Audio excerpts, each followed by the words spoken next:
Live from Smitty1.com studios, it's the Fantasy Football Show. Live! Monday through Friday, 7 p.m. Eastern. Take a lap. What is going on? Good buddies, you are watching the Fantasy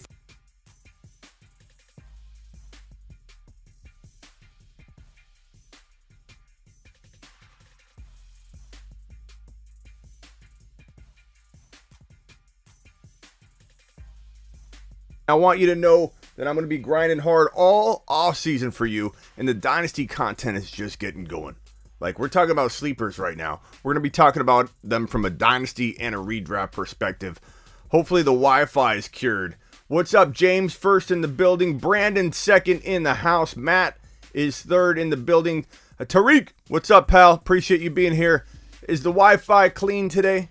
Are we looking extra crispy? Kenny Powers in the building. How's the Wi-Fi feeling? Are we crisp? Are we clean? Hopefully, yesterday we had a little bit of a Wi-Fi issue, so I apologize for that. And hopefully things are fixed and better for today.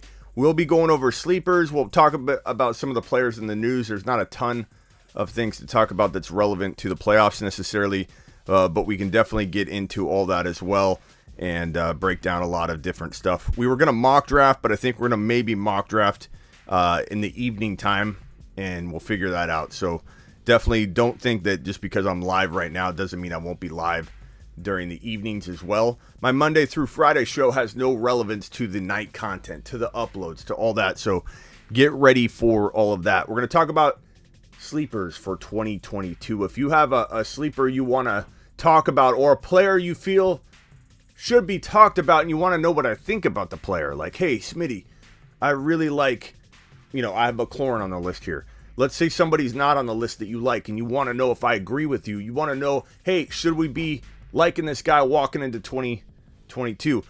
Sleepers, breakouts, bounce backs, anything of the sort, toss it out at me.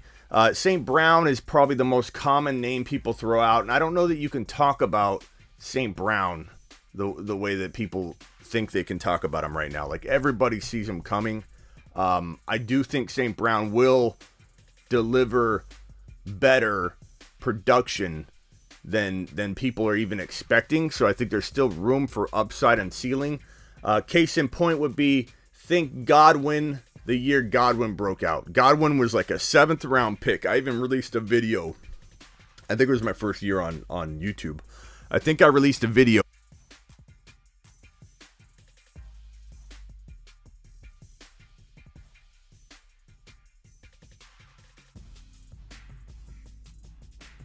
Something like Godwin's going to catch, I think, what did he say, 100 passes or 90 passes or whatever he said, and it just his value skyrocketed. Any upside Godwin had left was gone immediately once Arian said that.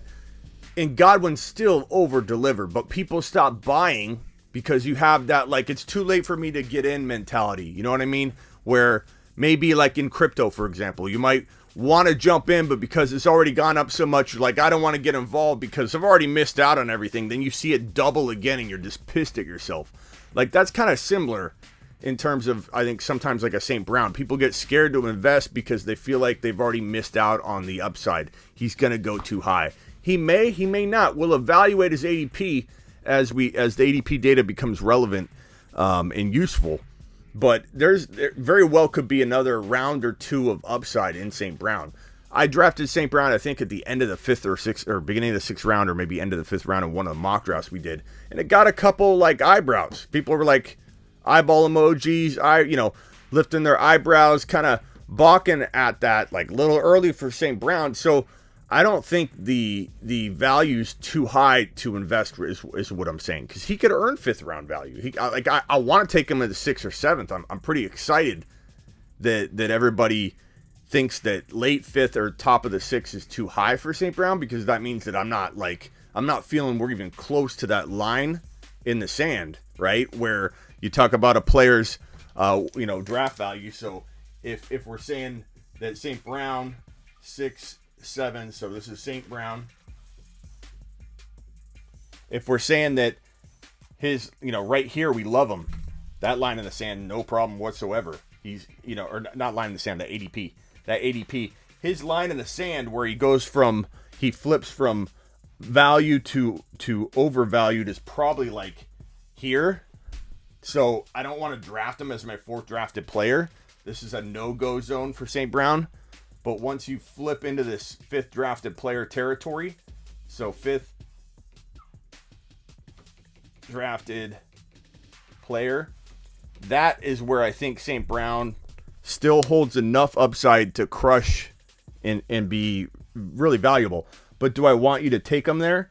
No, because we're getting a lot of looks and comments that St. Brown is way, way, way too early in the 5th round and way too early for like the top of the 6th. So this feels like the zone that St. Brown could fall in, the 6.5 to, 7.10, By the time, if someone just joined us, they have no idea what they're looking at. People that watch the progression of that drawing. Basically, in summary, St. Brown sweet spot is probably 6.3 to 7.5. The questionable but still upside place is anything above 6.3. So if you have to spend something more than 6.3, you do get into a territory where you're wondering, is it extremely advisable? But that's kind of St. Brown in a nutshell, because a lot of people are going to talk about St. Brown. Akers is not a sleeper because people are valuing him extremely high. So that's not he's not a candidate. But I understand you wanting to talk about him, and I've got a little surprise for you. On my Friday show, the 7 p.m. show, occasionally or often, depending on how this goes, might be a live premiere. So I'm in the chat. I'm watching the premiere with you, but I'm in the chat live. But I make more of a long post-production video. Akers is a big focal point of the video. CeeDee Lamb will be touched on as well, but it is a psychology and fantasy football episode breaking down a specific strategy I'm going to talk about, or not a strategy, a specific psychological term that infects fantasy football bias, and I break it down from the psychology and fantasy football perspective. So on Friday, it'll be all psychology and fantasy football. A big majority of the topic will be CeeDee Lamb, but mostly Cam Akers. Big chunk of it, Cam Akers. It's like 20 minutes on Cam Akers, okay? So I'm going to save all my Cam Akers talk for this Friday show. It's like 20 straight minutes on Cam Akers. Then I talk about Lamb for 5 to 10 minutes. I touch on Debo. I touch on a bunch of different players that all fit this narrative, I think, that's guided by psychology and fantasy football. So check it out. Friday's show is going to be lit. It's a premiere. It's psychology. You guys love the psychology, the trading. It's going to touch on trading a little bit. But Akers is not a sleeper. Akers is going really, really high. If you want to define him as a bounce back or like a re-breakout or something, he could be in there too. Elijah Moore, I got him on screen here as you see. Michael Carter is a good one to throw out. Double X, that's a pretty good one. Gibby could end up becoming a sleeper, just like Lamb's not a sleeper by name. Lamb could be a huge sleeper. He could be in a void too. We're going to talk about it. He could be in a void or a sleeper because people are going to be doubting him. People don't want to believe in Lamb anymore. And we're going to talk about that next. Tomorrow's show is going to be lit. It's a live premiere. Friday. I'm liking Fridays for a live premiere. I do, because it's live. It is live. It's released live. No one's seen it. You see it in real time. I'm in the chat live. I really like this idea of the live premieres on Fridays because I can touch on a really big, thick topic and hit it, for like 20, 30, 40 minutes if I can. Usually it's between 18 and like 40-minute show when I do those premieres. So I think I'm going to love diving into a psychology topic, diving into a trading negotiation type topic, diving into something very, very like rich and thick, like learning. Almost think of Fridays like a learning center type video. Michael Carter is a great one to bring up, but let's start off with Waller because I think Waller, just like Lamb, is not a small name. He's a big time guy. The thing about Waller is that he disappointed people so much, like more than Lamb. Lamb, I know everybody's mad at Lamb and for good reason. I mean, he didn't have the year we had hoped he'd have, but I'll get to Lamb next. I'll do Lamb next. But Waller completely disappointed, and some people will defend injury and say you can't call an injured player a bust, but I disagree, and it's okay if you do call him a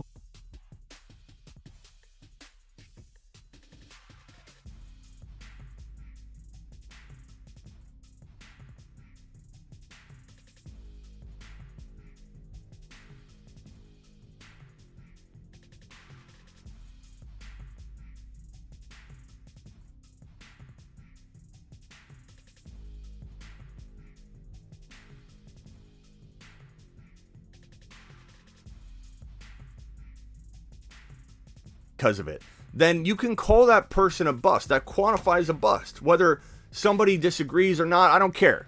I determine what I feel is a bust. Waller busted.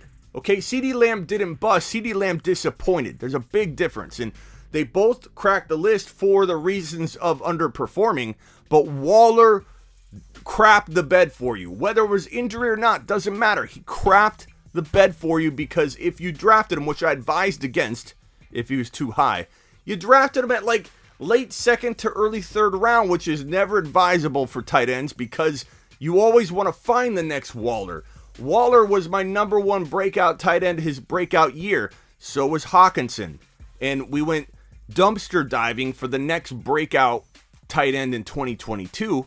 And credit to the guy that called me out early on in the offseason that said, hey, what do you think about Freiermuth? Do you guys remember that? And I'm like, Freiermuth, what do I think about Freiermuth? Nothing. I don't think anything about Freiermuth. And I laughed, and Freiermuth became one of my favorite up-and-coming tight ends. So sometimes Smitty's not on somebody right away. Sometimes they grow on me. There's no shame in changing your mind. There's no shame in being wrong. There's no shame in someone else being better than you at calling out one individual player. Somebody saw him before I did. Somebody always sees somebody before somebody else. No one's the inventor of Kyle Pitts. Everybody's saying Kyle Pitts will be the best tight end ever. Everybody liked putting a claim on that they called Kyle Pitts. They found him. Somebody else is always going to find somebody before you, so chill out. So Freiermuth, I admit, I wasn't on board from the jump, but I quickly got on board once I started watching this guy play. Freiermuth is a breakout. Freiermuth needs to be on here. Let's put Freiermuth on here. Let's put Knox on here. Knox can jump on this list right here. Knoxy boy. I love me some Dawson Knox, man. Freiermuth. We got some tight end action. Freiermuth on here. Well, let's make that the Steeler black. Oh, forget the gold. We'll just go with the Steeler black and white. Freiermuth. Deontay. We got Elijah Moore. We got Tyler Huntley. I'll explain. McLaurin, I love. Situation's garbage, but we can anticipate some things potentially with McLaurin in Dynasty specifically. Maybe not redraft. Maybe we're not attacking him too much in redraft, but I love McLaurin in Dynasty as a buy right now because you can buy him at his disappointing value. You can buy McLaurin where he's currently disappointing, and if things change, it's all gravy, baby. We'll talk about that in a second. Lamb, same thing. We'll get into that in a second. Michael Thomas, I'm mixed on. I don't know if I want to buy into Mike Thomas, but the value could be there. We'll talk about it. We'll talk about when and if you should be buying Mike Thomas and Dawson Knox. Good ones to throw out. Dawson Knox, completely agree. Love the guy. And people see him coming. But he's still got a lot of up. Like people are very, very fickle. And a lot of people don't love to jump on board the popular pick, and they like to doubt him. Akers, again, Swaggy, if you want to make sure you watch my Friday show, tomorrow's show, I have a premiere dropping during the time slot. So Fridays will be a live premiere. Monday through Thursday will be the live show. Fridays will oftentimes, not always, I might go live like this, but Fridays will often be a live premiere, and I've got a 40 or so minute video dropping that I'll be live in the chat for, so you can ask me questions. And about the first 20 entire minutes is about Cam Akers. So I'm not going to talk about Cam Akers. I'm going to leave that for tomorrow's show. I'll just say this. I'm going to halfway surprise you and halfway not surprise you. Okay, so get ready for that Cam Akers breakdown. It's 20-something minutes long. Okay. Dobbins is an interesting one, although I think ETN's the better bet, bro, because Dobbins has a little bit tougher road back. Let me pull up some news here and just check on Dobbins and see how he's looking. J.K. Dobbins.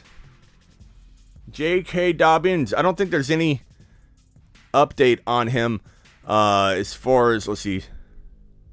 Yeah, there's absolutely no update on his ACL recovery, but people need to remember, look what Barkley just endeavored.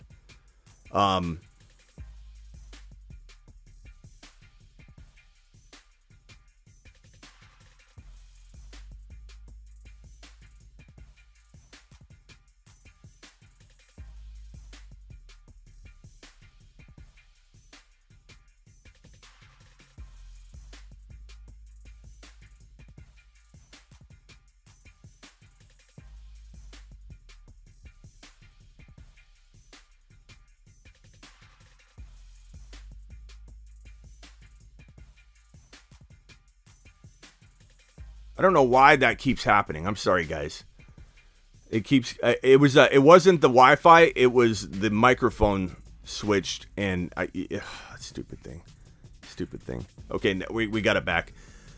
J.K. Dobbins. J.K. Dobbins is a really tough guy to buy into, given the fact that J.K. Dobbins is coming off an ACL tear, number one.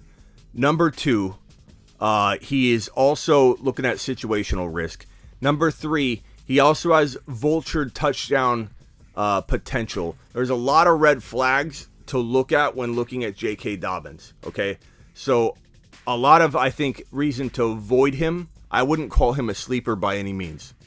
I would say he's got bounce back potential, but I don't think he's got, in my opinion, enough upside to warrant what he's going to cost, because a lot of people seem to be on board. And a lot of people just like to forget about ACL injuries. Like, look at Barkley just endured. Look how long it's taken Barkley to come back. I know AP's done it before. I know other running backs have potentially had better returns than some.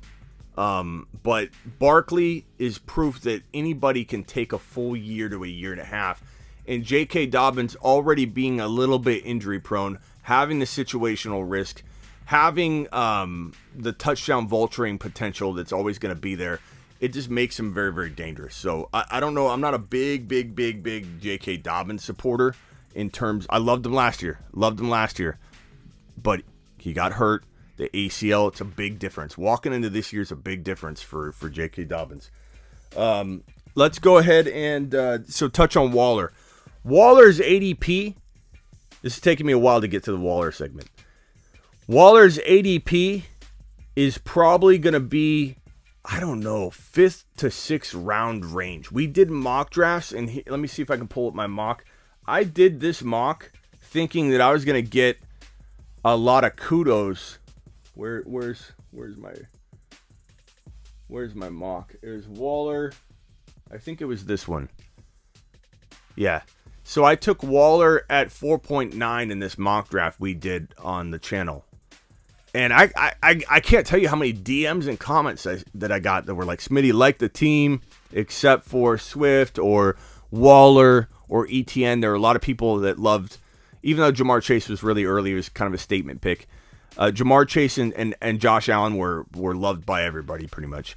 But Swift, Waller, and ETN, I got like different pushback from different people that don't believe in those guys. So ETN's clearly a breakout or a sleeper candidate because there's a lot of doubt on him. Waller's clearly a breakout sleeper candidate because, or not a sleeper, not a breakout, a re-breakout, a bounce back. But sleeper candidate because people are sleeping on him. You can be slept on as a big name player. But Waller, I can't tell you the amount of DMs and comments I got that said, I don't like the Waller pick at 4.9. We're looking at Waller dropping to potentially round 5, according to this data and according to the massive amount of negative comments I got about my Waller pick at 4.9. So, I don't know about you guys, but I don't feel any risk at all drafting Waller in the 5th round. Because, again, I apparently drafted him too early. I got a lot of comments about this pick at 4.9. Waller at 5.4, 5.6, 5.9, 5.8 is a steal. And you know my thinking on this. What kind of value we getting on Waller in round 5 range? Baked in, boys. We're talking about baked in value, buddies. We're talking about baked in value for Darren Waller in the 5th round. Everybody and their mother that drafted Waller at the top of round 3 or at the end of round 2 got burned. They will not be back. They will not. That's like getting a hair in your food at Chipotle or wherever you're going to eat. You will not go back to that restaurant. You pull a hair out of your bowl, you're not finishing the bowl. That means that if you own him in Dynasty, you're wanting to get rid of him. So buy him in Dynasty at what's equating to probably 6th or 7th round value. If you can get away with getting Waller at round 5 for Waller in redraft, you could certainly. He's older than Kittle. He's not a young guy. He got a jump on his career late after battling a bunch of addiction and stuff like that, and he got his life together. Kudos to him. Love his story. Love Waller. I played in a league with him. He's an amazing dude. I appreciate everything about him. I like Waller a lot as a person. He's amazing. As a role model, he's done a lot of great things for he's always trying to generate charity stuff and giving back and motivating people and talking about addiction and things like that. So I love Waller's story. I love his attitude. I love his tenacity. I love his hard work. And I believe he can get healthy and stay healthy for another year or two. Maybe 2 or 3, but we'll call it 1 year or 2. That's a great opportunity in Dynasty to go get a guy that can impact you for 2 years. 2 years is a long time. If he's got an ADP that's almost still questionable, because some people are like, yeah, Waller in the 5th isn't bad. There's a couple comments here. Waller in the 5th isn't bad in redraft. That tells me you could probably get him in the 6th or 7th round in Dynasty, probably 6th round at least. I'm willing to do that. Look, if you want to win your Dynasty League, everybody can't be 21 and a half years old. And a lot of people play that way. Everybody, as soon as they hit 24 years old, they got to get rid of them. It's Dynasty. But running backs they die at 26 now. Okay, so understandable with running backs, but with wide receivers, with quarterbacks, with whatever, you got to take advantage of some of the older player values because it takes a village to win. And if you keep trying to buy and stockpile 21-and-a-half-year-old players only, and you've got no now players, you've got no older veterans that, you don't go after a Hopkins, which, let's put a Hopkins on here. I don't care if he's older. He's somebody we need to talk about, given the potential ADP versus the return on investment. And so Hopkins needs to be on this list as well. I don't even know if we'll get to all these. But Waller, you need some now potential sometimes to win. You need now potential to win. If you keep buying 21-year-olds, you keep trading out your players to try and stay as young as possible, you'll always be fighting for second place. Congratulations, you'll have a very good team. It'll never be the great team. You have to have some now players as well. There's a lot of potential opportunity to better your squad, win that bag, get your bread, take care of your mentals, get your chickens in order, everything. There's potential for you to do all that with the assistance of a veteran like Waller or Hopkins or even maybe Mike Thomas, and keep on the lookout for my boy McLaurin in terms of the future dynasty value. Waller, I'm all in. 6th round ADP type trade value or startup value in dynasty. Waller, 5th round ADP in redraft. 100% Smitty approved, pal. You've just been Smitty approved. So now we will get to the next player on the list. That next player is going to be CeeDee Lamb. So let's tuck away the guys we've already taken care of in the corner here. Let's bring CeeDee Lamb. CeeDee mother freaking Lamb to the stage. CD, welcome. One more time. Let's do it one more time, and let's tuck this away and never play this again unless Lamb rebounds to an acceptable fashion. Ready? This is sad. This is the last time we're playing this. I'm going to try and remember to commit to this. This is the last time we're playing this until CeeDee Lamb gets us excited, like all riled up. When we get into a live stream after a CeeDee Lamb performance and we're riled up, we're going to bring this back. But I'm retiring it in motivation. I'm retiring it in motivation so that we can play it again someday. Get lambed. CD, you got to earn this back from us, buddy. You have to earn it back. Okay, so let's talk about CeeDee Lamb. CeeDee Lamb didn't bust on anybody. He had a disappointing year. Big difference between busting and disappointing, like I said at the top of the show. Waller busted. Waller busted on you. Doesn't matter if it's injury. He busted on you. You could have potentially or did lose your league because of Waller. It's not his fault necessarily, but he busted, plain and simple. McCaffrey busted. Waller busted. A lot of players busted. Lamb didn't bust. Lamb disappointed. Lamb still pulled in 1,100 yards and what was it, 6 or 7 touchdowns? What was it? Let me pull it up here to make sure I'm speaking straight facts and not fake news up here. Lamb pulled in, I believe it was 79 receptions, 1,102, and 6 TDs. I'm going to screenshot this and put it on the screen. That's not a bust season, people. And I know that I saw Swaggy's comments, multiple comments. Swaggy's leaving a lot of receipts on this one. Just saying, Swaggy. If he bounces back, there's a lot of receipts on this live stream for you. Especially this one, Swaggy. That one right there.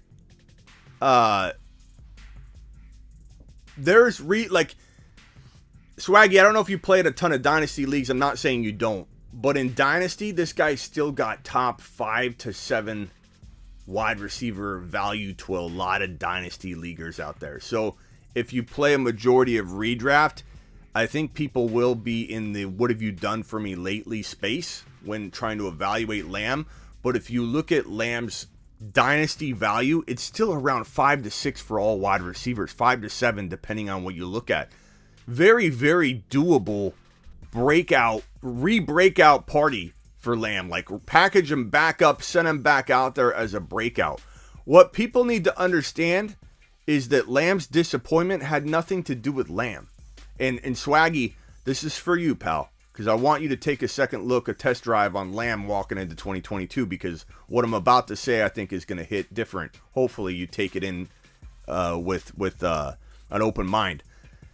Lamb was not used properly, and while Swaggy, there's a chance that happens again. There's no potential cure on the table. This is a Dak Prescott problem. Okay, Dak, everybody likes Dak or hates Dak. Dak will bounce back. Dak's trash. Dak sucks. Dak's the problem. Dak's really good. Dak just needs another year more recovered from that nasty foot injury, ankle injury. Yeah, that could be the case. Arguments can be made for all those sides. Like, nobody's right or wrong. That's to be determined, okay? That stuff's not easy to determine, and there's arguments for both sides, pros and cons. Dak was the problem. Let's stop pretending CeeDee Lamb didn't do what he needed to do every time he was asked. Did he drop a couple footballs? Certainly. But did he make some massively big plays and show signs of being an alpha wide receiver, 1 to 5 fantasy football, sum total ranking type player? Absolutely. If you didn't watch Lamb play, you may not see this. If you looked up box scores or you're watching Red Zone and you don't quite see all of his catches, you don't see him all the time on the field, it's understandable that you look at the box score, you look at the value you invested, and you say 16 games, 79 receptions, 1,102 and 6 TDs, three 100-yard games. Not horrible, but I mean, I don't like what he did. I don't like the fact that I paid top of the third round value, in some cases like bottom of the second when I got amped up and we drafted him. 1,100 yards, 6 TDs, and 80 receptions is not a bust. And to Mike's comment here, Mike, I get it, bro. and this is my point, is I'm trying to speak to people like you in this spot where you're fading away. 6 TDs just doesn't cut it when you catch 80 passes in the NFL. This is on Dak. This is not on CeeDee Lamb. And if you want evidence and proof, this man was used very little in this playoff game, this playoff loss against the Niners. They didn't use him at all. They used Wilson more. They didn't have design plays for Lamb. Lamb in the slot blows up the league. You put Lamb on the slot, he's a top 5 wide receiver. You move him all over the field, he's a top 5 to 10 wide receiver. He's shown flashes of it. This is not like we don't have any evidence or any brilliance to look at. There's film, there are big games, there are big plays, and this is on Dak and coaching, correct? Dak and McCarthy, okay? But Dak, especially Dak, equally, Matt, and let me explain why. But you're right. Pretty much had double TD games or disappeared, says Matt. And where's that other comment from Matt? I like this comment because it is true. Christian McCaffrey won. That's not true. Lamb was a wide receiver 3. I mean, 1,100 yards, 6 TDs, and 80 receptions, bro, is still not. It's not. I don't know if that's wide receiver 3 material. It's more like wide receiver 2 material. T. Higgins stats. We'll get into that a little bit later. We're on a different type of show right now. Dak was so bad this year, says Prime. I agree. And while McCarthy needs to go, in my opinion, needed to go from the moment the game ended. Bad usage of CeeDee Lamb, bad usage of this offense. It's got so much potential. There's so much. It's so potent. This offense is ultra potent. The defense is number 1 in fantasy football. Maybe that doesn't equate to the number 1 defense in the league necessarily, but it still puts them in the top 5, top 6 potential defenses in the NFL. So this team's got all the makings to be a team that can close, but they don't close. Why don't they close? Coaching. McCarthy, get him out. I don't know that they will. Get him out. McCarthy shouldn't be there. And the latest word on McCarthy, let me pull up and see if there's anything new on this. The last I heard that they're very confident in McCarthy. He's probably it was Ian Rappaport from NFL Network said he gets a sense that McCarthy will be fired. Or doesn't sense that he'll be fired, Doesn't sense that he'll be fired. So the consensus right now is that McCarthy probably won't be ousted, but we'll find out. A lot of things can change when you look at film. You start breaking down things. You start listening to more people that have influence. And bottom line is this. McCarthy's the problem. The reason Lamb still holds a lot of risk if you had to spend high draft capital on him, which you don't. So I'm going to take away your ammunition right there in one sense. But the reason you would be fearful of buying into this again is because McCarthy might not make any changes. Okay? McCarthy might misuse CeeDee Lamb again. Okay? That's why there's concern and risk. That's why his value should be a little lower walking into 2022. But let me tell you why I'm buying. Because if Lamb falls to late third to early 4th round value, let's call Lamb a 4th rounder. Lamb went in the 3rd round, the top of the 3rd round on average, right, last year. So if we mock draft and Lamb stays in round 3, we've got a problem amongst our community because we got people saying Lamb's trash, Lamb's not going to go anywhere, but yet people are still taking him way too high. We need to pump the brakes on drafting Lamb any higher than we have to because CeeDee Lamb should go in round 4 or maybe even round 5 in redraft. In Dynasty, don't even think you're going to get him past mid-late 3rd to early 4th because Dynasty people are way more patient with a guy entering his 3rd year. He just played his 2nd year. Not everybody's Justin Jefferson. Not everybody's Jamar Chase. Lamb has the makings to be that good. I truly do believe that. I don't care what anybody says. I don't care how people that had him and that didn't get the numbers, it's very reactive to not look at the talent and skill set and say he's got the potential for it. He does. He has the talent and skill set to be an alpha wide receiver 1, get better, get more improved if he's targeted. Dak didn't target him, or you could say McCarthy didn't allow or enable Dak to target him. He walked out of this playoff game against the Niners, this this loss. They should have won underutilizing one of the best slot wide receiver performers in the NFL. You put CeeDee Lamb in the slot, you win the game. You run CeeDee Lamb all over the field, you win the game. You toss a deep ball to CeeDee Lamb, let him do his thing, you win a game. You give Lamb a 7-yard slant like you do Deebo Samuel, he takes it 40 yards, you win the game.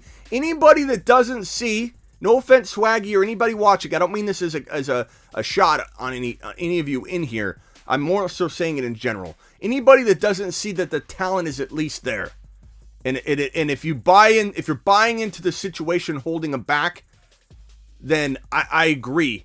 That could be a good argument for you if you think the situation will change. Your argument is the situation won't allow him to do well. I don't believe in the Cowboys. I don't believe they'll get rid of McCarthy. I think McCarthy will make the same mistakes that he made in 2021 in 2022. I can't argue against you if that's your stance. I respect that opinion.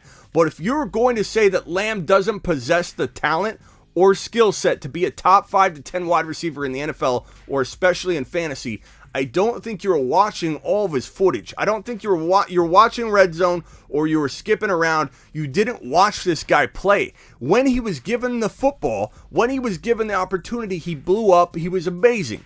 He was amazing. 1,100 yards, 6 TDs, and 80 receptions is not crap. That's not garbage. And some players take until it's still a thing, less so than it used to be, but some players take until their third year at the wide receiver position to break out. It just happens. They learn a lot. They get exposed differently. Some coaches bring wide receivers along slowly. Clearly, McCarthy's not feeding him the way he should. Lamb's got upside. The reason I love Lamb in 2022 is because you're likely looking at a guy that used to hold ADP value in the 2-3 turn area. This was Lamb's ADP in 2021.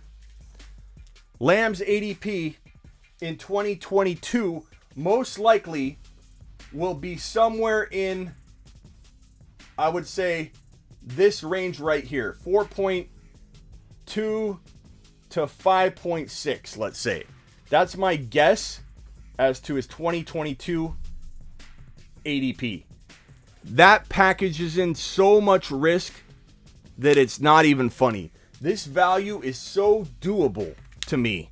I don't even I feel like anybody saying right now blanketly, just a blanket statement, Lamb not doing it in 2022, Smitty.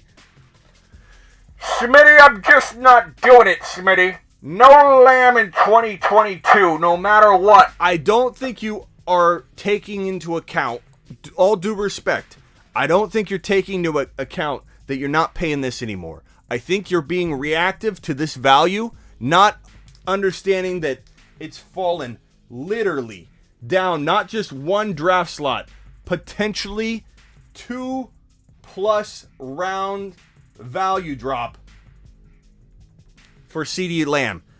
Over 2 rounds of value drop for CeeDee Lamb.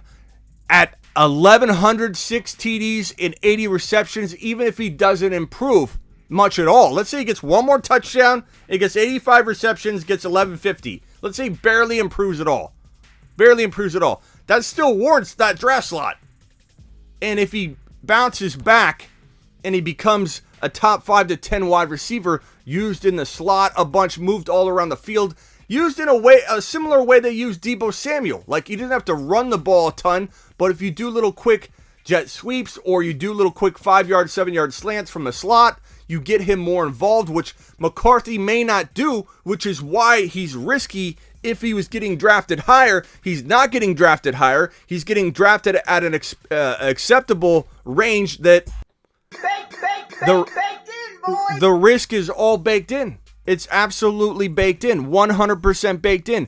This dude will explode, in my opinion, from that ADP value range. From, what'd I say, 4.2 to 5.6. Don't even think about it. Don't question it. This is good value. This is fantastic value. Buy in. Buy in. Kenny says still taking him 3.5-ish. Kenny, try not to. Let's see if we can get him in the 4th round, pal, in some mock drafts. Don't ruin the mocks. Let's let them fall and see. Nigel, He runs hard every route, and Dak doesn't look at him. And he has to feed Cooper sad. Lamb depends on Dak only running the routes and getting separation. Look, here's the big thing, Nigel, and Nigel hits on it, and I've hit on it a bunch. When you watch Lamb walk off the field on 3rd and out, half the time Lamb looks back at Dak and is like, you know Lamb knows what's going on more than Dak. You know Lamb knew the route and play, and that Lamb was headed in a direction where Dak wasn't even looking, or he overthrew him, or he threw the wrong route. Dak was a mess this year. Dak was a mess. Dak was making mistakes left and right. If you need further evidence, look at the end of the game, the San Francisco game. That's on the quarterback. I know it's on the coach too. Bad play call, but Dak should have slid down earlier. Dak should have known what time it was, literally, and just speaking in general and puns. He should have known what time it is. He didn't. Dak didn't do a good job. Dak has dropped the ball all year. It could continue to happen. That's why Lamb's good value. But if Lamb and Dak connect a little more, if McCarthy or whoever the coach is, hopefully it's someone different, utilizes CeeDee Lamb like the wide receiver he is, which is an alpha 1. An alpha 1, regardless of what everybody says. I don't care. The value's baked in. Okay? I can be wrong and still... This is one of those situations where if I'm wrong, I'm still right. And that's a great place to be from a fantasy football perspective. Even if I'm wrong, I'm still right. Because Lamb won't have a problem earning 4.2 to 5.6 ADP. If I'm wrong, he's still getting it. If I'm right, to the moon. If I'm right, CeeDee Lamb standing on the moon by the end of 2022. I'm not off CeeDee Lamb. I'm not off CeeDee Lamb at all. And you'll see more of this in tomorrow's video. At the end of it, I do literally 20 minutes of Cam Akers talk.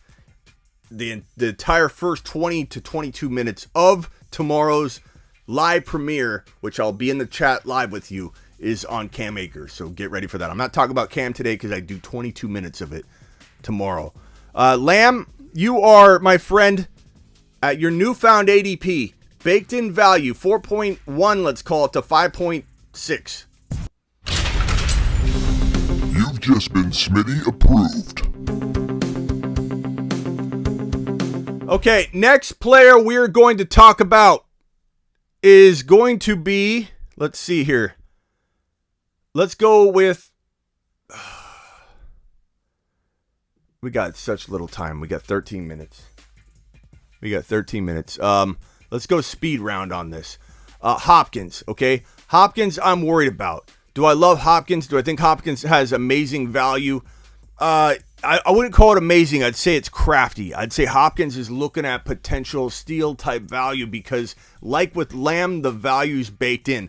Do I think Hopkins, answer me this in the chat. Is Hopkins going to go? Where's Hopkins going to go? Where's Hopkins going to go in a draft? Where would you take Hopkins in 2022? We did some mock drafts, but I don't know if they feel great. There's no way he's going above round 3. Is he going in round 3? Is he going in round 4? Toss out real quickly around. Let's see here. Listen to the legend. CeeDee is a wide receiver 1 potential. Thank you, Prime. I appreciate that. And I don't care if you disagree with me either. People can be respectful about it, and I'll be respectful about differing opinions too.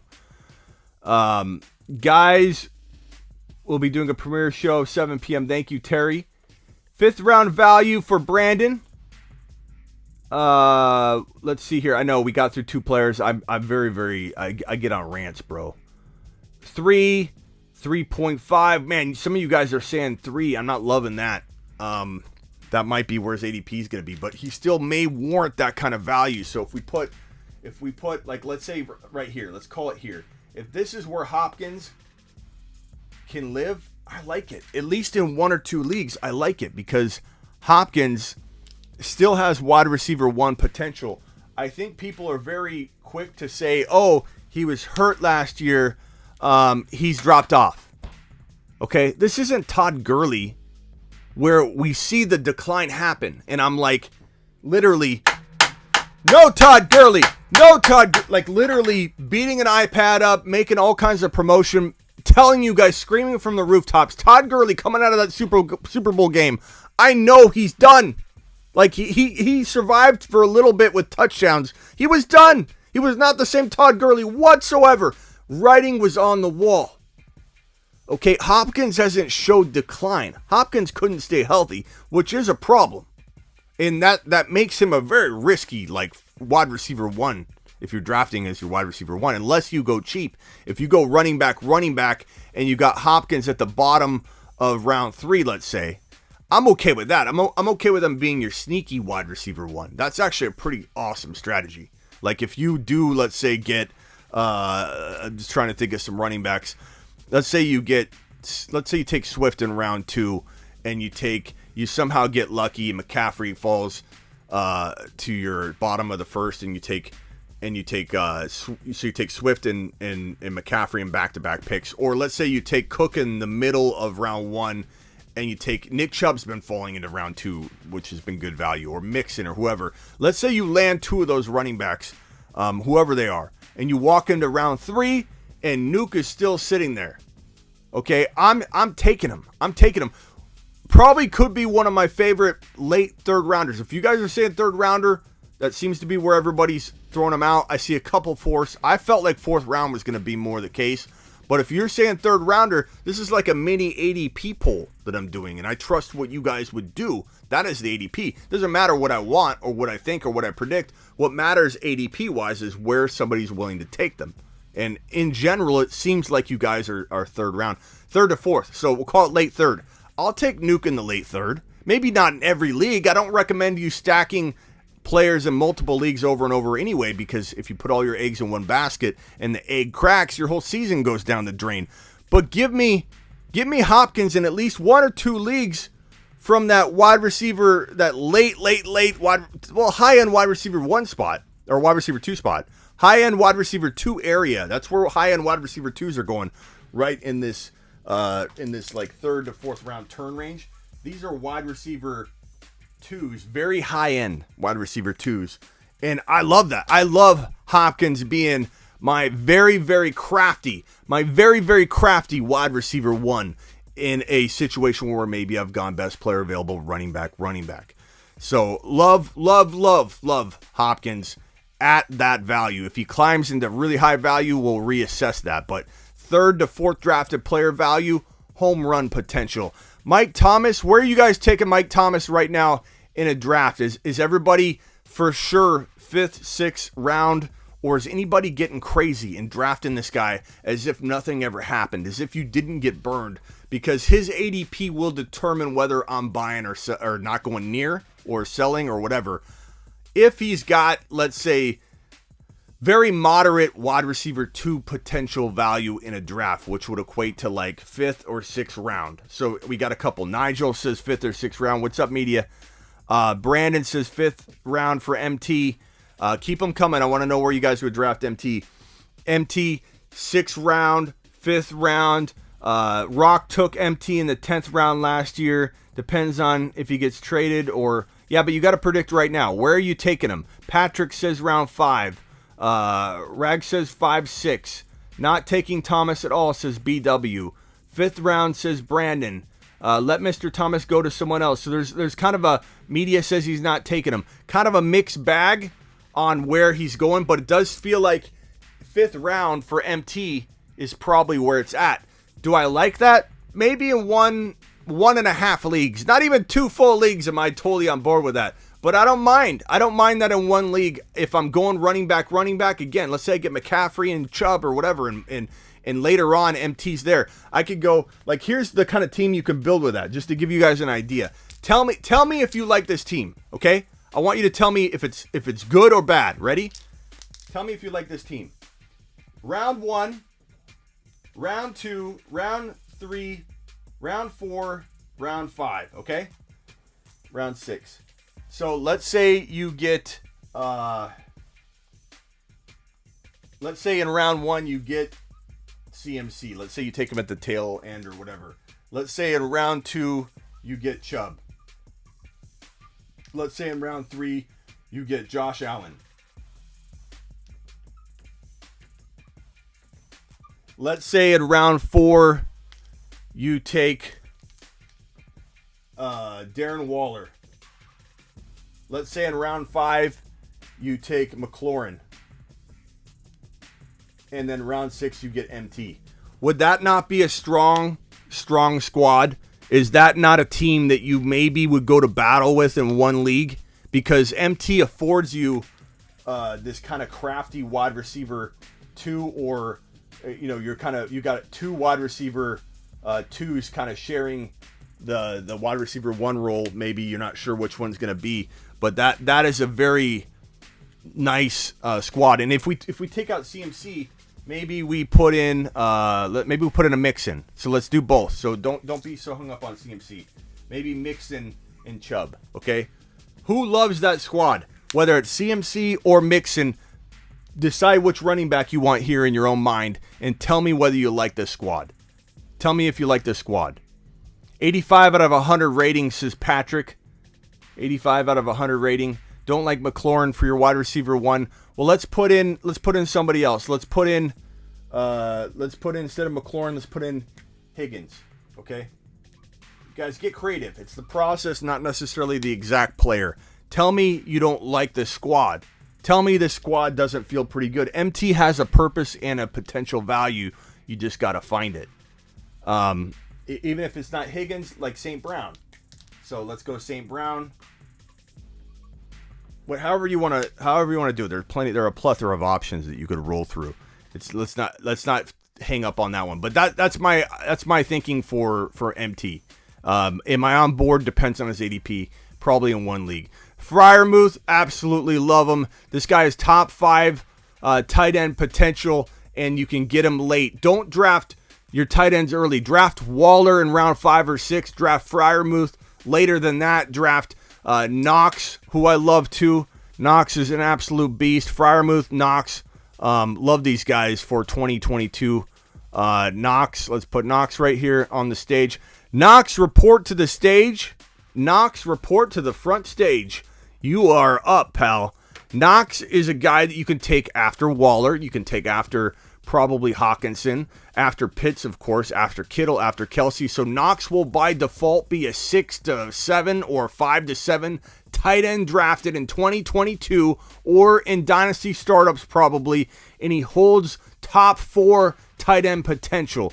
This is why you don't draft Kelsey. This is why you don't draft Kittle. It's not that I don't like Kittle and Kelsey, but when you have to spend a second round pick or a top of the third round pick, it's not good value when you can attack the other positions of need and grab a Knox or grab a Freiermuth. These guys are league winners at that potential. You want the next breakout Waller? It's probably Knox, and people will see him coming, yet he'll still be attainable and be very, very good. Fant's a good one. Fant's a great one if Fant gets like a Russell Wilson or a Huntley or potentially, Aaron Rodgers. Deontay I like a lot. Deontay will be dependent on the quarterback situation. The bad news with Deontay is that he's so good talent-wise that if A-Rod landed there, everybody would want him and love him, and so who knows if he'll be a good value. But if you want to play a little dice roll game and assume that Pittsburgh, think about it this way, okay? Think about it this way. Pittsburgh, answer me this in the comments. Is Pittsburgh the best landing spot for a quarterback? The best job opening in the NFL? Answer me in the comments. Is Pittsburgh, and don't be closed-minded about the offensive line, like as if they won't attack that in the draft through free agency, and that a better quarterback with a quick release and the ability to be mobile like Russell Wilson, or to be able to do a quick release, to be just as good as Aaron Rodgers is to spread out defenses. Don't be so closed-minded on the offensive line part, okay? Is Pittsburgh not the best landing spot in the NFL for a quarterback? The answer is yes. I don't even need to wait for the comments because I'll answer it for you. Pittsburgh's the best landing spot, best job opening in the NFL. By no question about it. Tomlin's the best coach in the league, you could argue. I mean, you got Belichick, but as far as like a player's coach, a coach you want to play for, Tomlin's the best coach in the league. Everyone would love to play for Tomlin. He's motivating. He's hardworking. He's amazing. Okay, Tomlin's amazing. This offense is amazing. The offensive line would improve immediately with Russell Wilson or A-Rod. Even if you didn't address it at all, it'd be instantly improved to a massive degree. But they'll still go after offensive line pieces in the draft and free agency. Denver's good too, but we're talking about the best job opening in the NFL. If you are dice rollers, if you are gambling men and women out there, why would you not preemptively in Dynasty make a good, calculated, educated bet that Deontay's going to get Russell Wilson or A-Rod or Tyler Huntley or another quarterback that we're not talking about that may become available? Or I don't think it's going to be Jimmy G, so don't worry, media, put your earmuffs on. I don't think it's going to be Jimmy G. I don't think Pittsburgh's that dumb. Jimmy G's okay, media. He's okay. He's not a great quarterback. He's okay. This situation will get ironed out. Deontay, I'm going to bet that Deontay, Najee, Freiermuth, all these guys get an elite quarterback, because how could this job opening, if the best job opening in the world opens up, in any one of your industries, James or Trainer or Matt or Kenny or Swaggy or Saeed or Nigel, think about your industries right now. Okay, Larry, everybody think about your industries. Ball is life. If the best opening in your industry, job opening, opened up, would everybody just walk by it, or would everybody fight for it? How on earth will this Pittsburgh Steelers quarterback spot not go filled with an elite quarterback? It's gonna get filled, and Deontay's gonna benefit from it. So preemptively trade for him. His value will go up. Huntley could be the answer. I really like Huntley. Bold take. I think Huntley's better than Lamar Jackson is right now. I understand Lamar had his time. I understand Lamar could bounce back. I understand I'm probably going to get a lot of eyeball emojis, maybe some clown emojis later in the comments.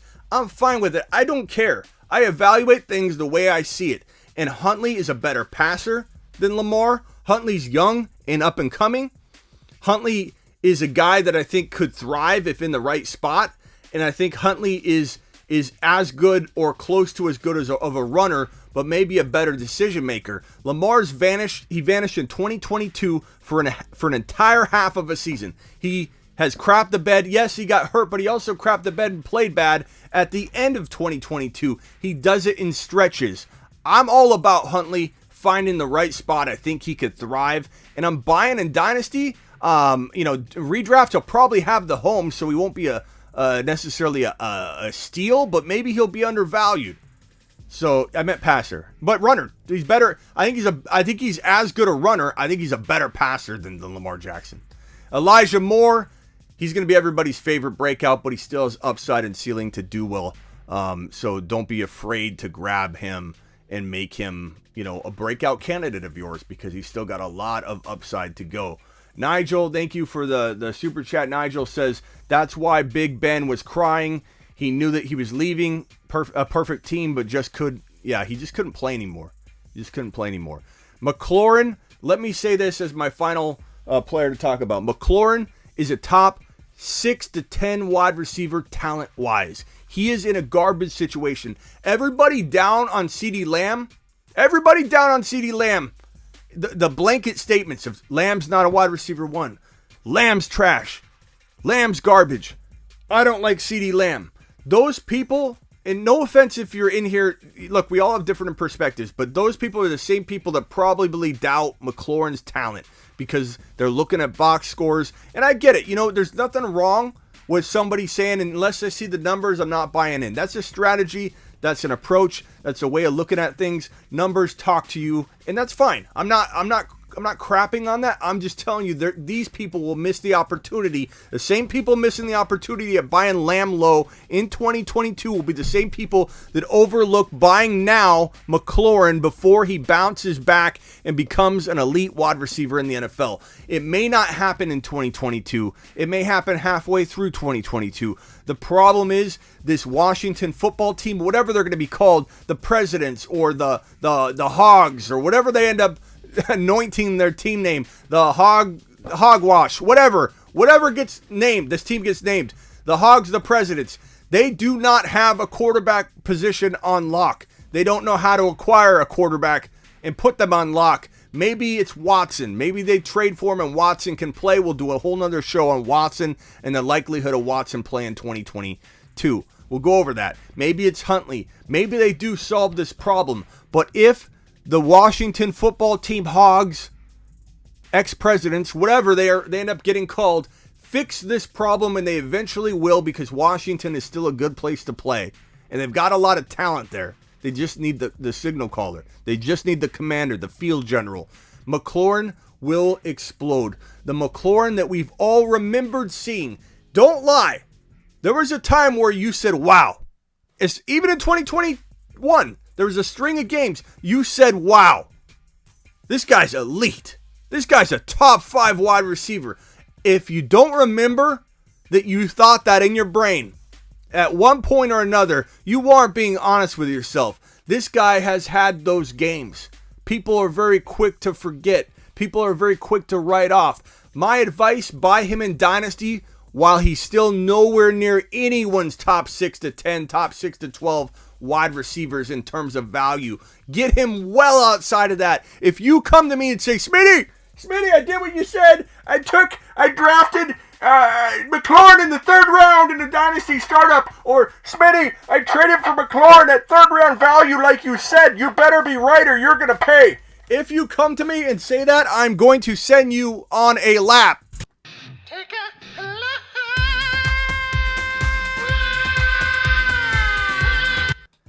Because that's not my point. Buy him low. He's got extreme upside. Just massive, massive upside. That is going to do it. That is all of our players we got to. They're all at the top of the screen. If you're watching this live and you missed any of this, jump back and watch it. Appreciate everybody being here. Appreciate all of you. You guys make the show. We're on our way. We're gonna hit. I can feel it. We're gonna hit 20K at some point this year. We're going to explode and get better and better, bigger, stronger, faster, bigger, stronger, faster. How the song goes, you know how it goes. You know the thing. You know the thing. And also, I want to make sure you're all aware of this right here. I'm looking for it. The Cooper Cup 2022 Fantasy League. I give you Fantasy Cup 2022. 15 rounds, 96 owners. That's 1,440 picks. 8 copies of every player in the player pool. That means Jonathan Taylor will likely consume all of picks 1 through 8. And Henry and Cup could make up most of picks 9 through 24. 60-minute timer. This draft could take 80 days to complete. 96 owners, 15 rounds, 8 copies of every player in the player pool. One division of 96. One winner. I give you Fantasy Cup 2022. If you guys want in that league at any point during the live streams, drop a $20 super chat. It is not an entry fee by any means. It is just a way of saying thanks to the show. You're donating. Anybody that donates something that big, I want to do something special. So anybody dropping those $20 super chats for as long as spots last, you get into this league where we've got amazing prizes. One of the prizes pretty much on lock is going to be one of these amazing fantasy Super Bowl rings, which feel and look like a real Super Bowl ring. They're heavy. They're about $150 to $300. I've got a deal arranged with my boys over at Custom Fantasy Rings. They're going to drop one of those. Also, the winner of this 96-team league with 8 copies of every player. It has waivers. It's a regular league. 1 division, no matchups. 96 teams, 8 copies of every player. Total point race through week 17. Winner gets that ring. The winner also gets an autographed Hall of Fame 49er helmet that Grant is going to put up. You got to beat Grant, though. If Grant finishes first, you're not going to get it. Grant's going to keep it. But Grant's putting up a 49er helmet, Hall of Fame helmet, autographed by Jerry Rice. It's autographed by Jerry Rice and Joe Montana. Hall of Fame helmet. It's a beautiful helmet. You thought that DK Metcalf jersey was beautiful? This helmet is absolutely out of control. Fantasy Dog, DM me on Instagram right now. Make sure you DM me right now. And let me know once you sent the DM. Do it, the Fantasy Football Show. Fantasy Dog wants in. He's in. Nigel, I think Nigel's already in, right? Nigel's already in. You'll still can't compare Cooper Kupp with Deontay Johnson, some Swaggy said. I don't know if you guys are having a fight about that. Yeah, let's not compare Deontay to Cooper Kupp, but Deontay's going to have a big season if A-Rod's in Pittsburgh. Mike, DM me on Instagram right now, bro. I'm going to wait until you guys DM me before I leave. Fantasy Dog Mike, welcome to the 2022 Cup Fantasy League, the Super Duper Cup 2020 Fantasy League. 96 teams, 8 copies of every player in the player pool. Also, let's see here. Don't forget, guys. Where is this at? I got all these things everywhere that I'm trying to remember where I put them. Here's one I like. I like to use this a lot. But Smitty. But Smitty. Where is this bad boy? Oh boy. Where is it at?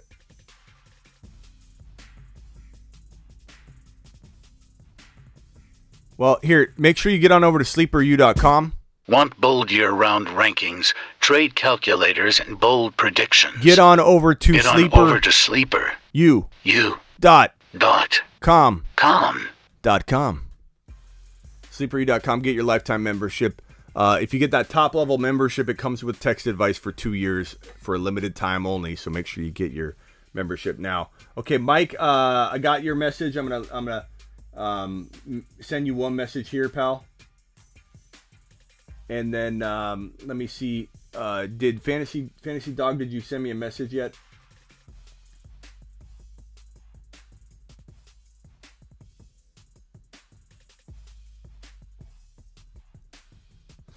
Fantasy Dog, send me a message.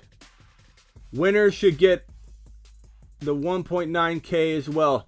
No, Matt, we're doing awesome prizes.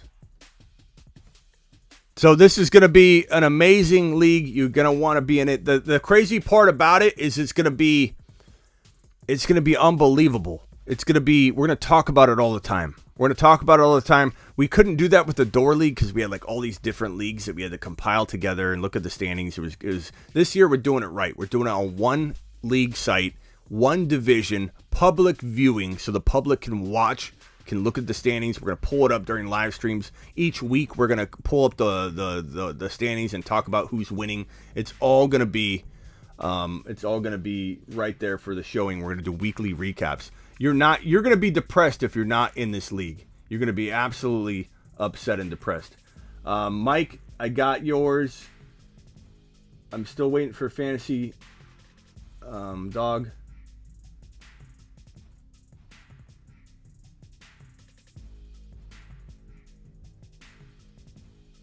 Just make sure I talk to you on Instagram right now. Appreciate everybody being here. You are the show. You make up the show. I'll see you tomorrow for the live premiere. 22 minutes. This is like a 30 to 40 minute show. The first 22 minutes is about Cam Akers. And again, part of me is going to shock you. Part of me is going to, I think, not shock you with my Cam Akers breakdown. And then there's a little bit more CeeDee Lamb. And then a little bit of trade advice. A little touching on Debo. A little touching on other players that potentially share this thing that I'm going to talk about. It's psychology and fantasy football. The episode's about psychology and fantasy football, and it's specifically around a certain bias that we all have. And I try and do a lot of these psychology and fantasy football topics because I have a degree in psych. I love psych. Psych's one of my favorite subjects. It always has been in school, and I love to break down psychology and trade negotiation, psychology and pitfalls that you might encounter because of the way that you're thinking about things and things you got to break through and try and overcome. So appreciate all of you, and comment below. I'll get to every comment I can within the next 12 to 24 hours. So definitely, Nigel, appreciate that, buddy boy. Thank you, Nigel. Nigel's the man. Nigel is the man. Nigel's been super chatting all day. Drops another big one. I don't know what that conversion is to, but Nigel, I appreciate you, pal. I appreciate you. You are a beast. Fantasy Dog, write in the comments after the video about not being able to DM. Hey, Fantasy Dog, can you put your email in the let's see here. Go to Fantasy Dog. Go to sleeperu.com. Scroll to the bottom and email me right now. Okay. Let me know when you've done that, and then I'm gonna get out of here. So go to sleeperu.com. Scroll to the bottom. Email me, and then let me know when you've done that. Thank you, Nigel. Nigel's a beast.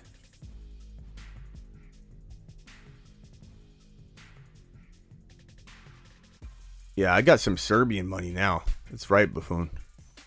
We're dropping some.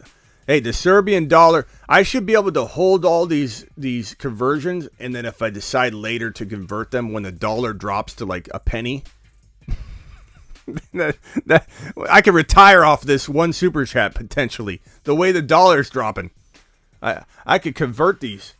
Philip with the 20. Philip, DM me on Instagram right this very second. Philip, DM me on Instagram right this very second. Look at Nigel dropping another one. Nigel, another one.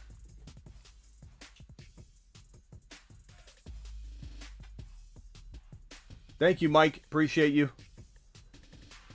And again, these aren't entry fees by any means. These are just, I'm just trying to create something amazing for the people that have helped support the show. These are donations to the show. These are not entry fees by any means. But I'm coming up with prizes that you're going to love. Like this autographed Niner, Joe Montana, Jerry Rice, 49er Hall of Fame helmet to first place. This $150 to $300 fantasy ring. We're not done. That's not it. We've got more to give away. Potentially Amazon gift cards, things like that. So get ready for it. The Fantasy Football Show. Hurry up, Philip. Drop that real quick. Send me a DM real quick on Instagram, The Fantasy Football Show. And I'm looking for that email from Fantasy Dog.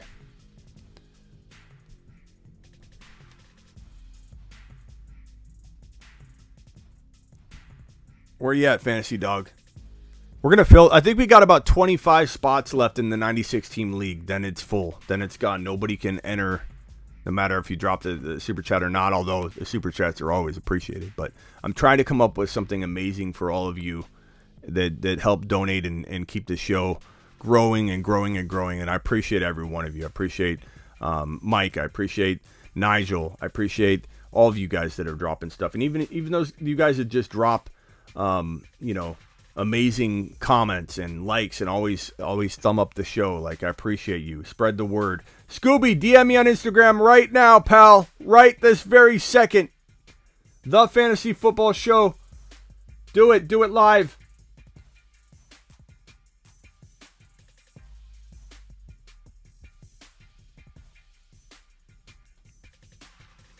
We're almost full.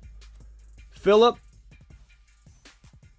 what is the last two digits in your Instagram handle? What are the last two digits, bro?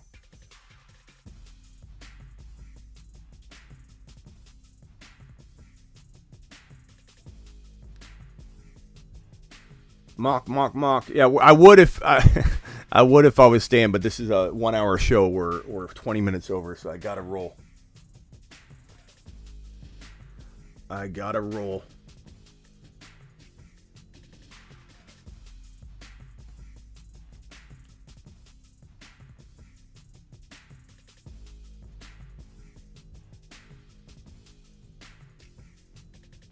Okay, I'm looking for that email from Fantasy Dog. Fantasy Dog, did you send me a telegram?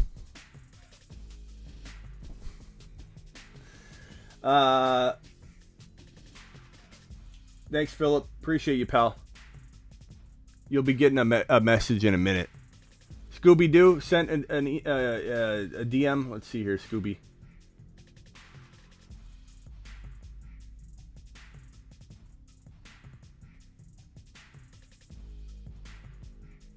Okay, Scooby, I'm sending you one more message, okay?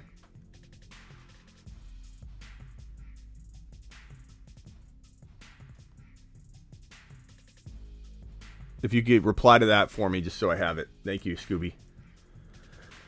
Thank you, Philip. Thank you, Scooby. Thank you, Mike. Still waiting on Fantasy Dog. There you go. I got it, Matthew. Thank you. So what are we doing? What are we doing, Fantasy Dog? Email me, pal. Okay, guys, I'm out of here. Appreciate you. Scooby, or I'm sorry, Fantasy Dog, go to sleeperu.com, bro.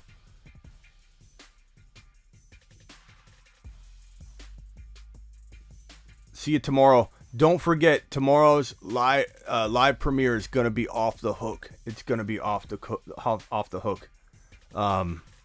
It's gonna be Cam Akers 22 minutes, Lamb probably 5 to 10 minutes.